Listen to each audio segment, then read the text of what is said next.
with a Song of Songs from the Old Testament, sometimes also called the Song of Solomon. This is a poem, so it takes us even further back in time, several thousand years, right?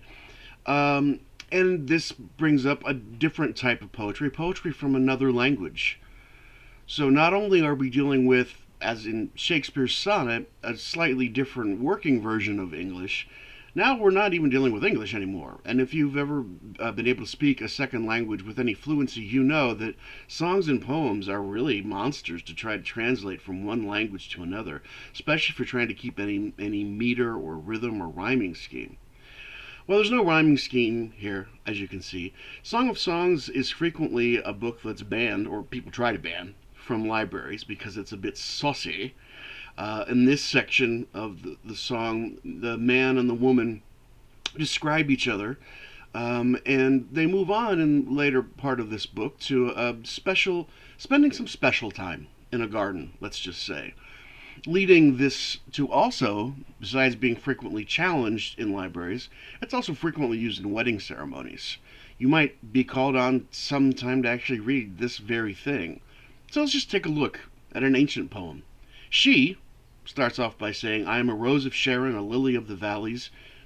Surprise, surprise, flower imagery in a romantic poem. Who'da thunk? You're going to see how very, very little has changed over the centuries and millennia. He says, oh, he's going to top her now, all right? Like a lily among thorns. So you're not just a flower, babe, okay? You're like the flower, and everybody else is a thorn. And so she tries it out on him. She comes back with, like an apple tree among the trees of the forest, is my beloved among the young men. So okay, you're not just the best of all the regular trees. You're an apple special tree.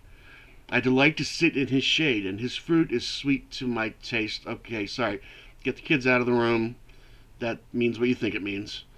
Um, a great phrase here that I always love: do not arouse or awaken love until it so desires. There's some other really beautiful. Some of this doesn't translate to the modern day, and some passages of this are just still stunningly gorgeous. Oh, how beautiful you are, my darling. How beautiful. Okay, yeah, what? A guy telling a woman how beautiful she is in a romantic poem. Who'da thunk? Now we get to the part where sometimes the intervening years and intervening culture can cause problems. Your eyes behind your veil are doves. Okay, pretty bird. Meh. Your hair is like a flock of goats. Uh, okay. Um, I don't know. I haven't been around a lot of goats, so I'll take that as a compliment, I guess.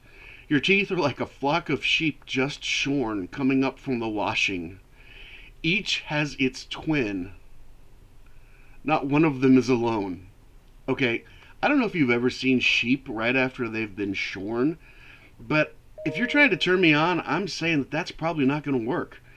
Now, granted, they look better than they do right before they're shorn because sheep that need to have the wool come off look pretty ratty and messy, but anyway. And then I love this fact: each of your teeth, each has its twin. Not one of them is alone. In other words, you cut all your teeth, girl. You got them matching top and bottom, even. Which, depending on the time period, might be something to really remark on. Your lips is scarlet ribbon. The temples of your halves pomegranate. We get down to your neck is like the Tower of David, built with courses of stone. On it hang 1,000 shields, all of them shields of warriors. You can edit when you're doing oral interp, okay?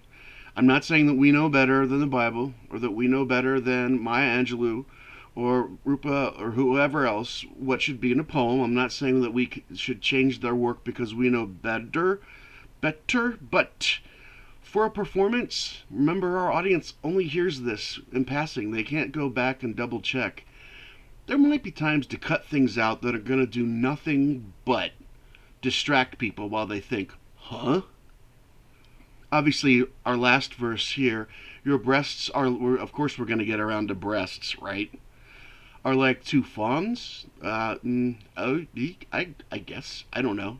Anyhow, this is one of those things where you either, as I've mentioned before, Sell it like you mean it and you know what it means, even if you don't. Or there might be times to edit.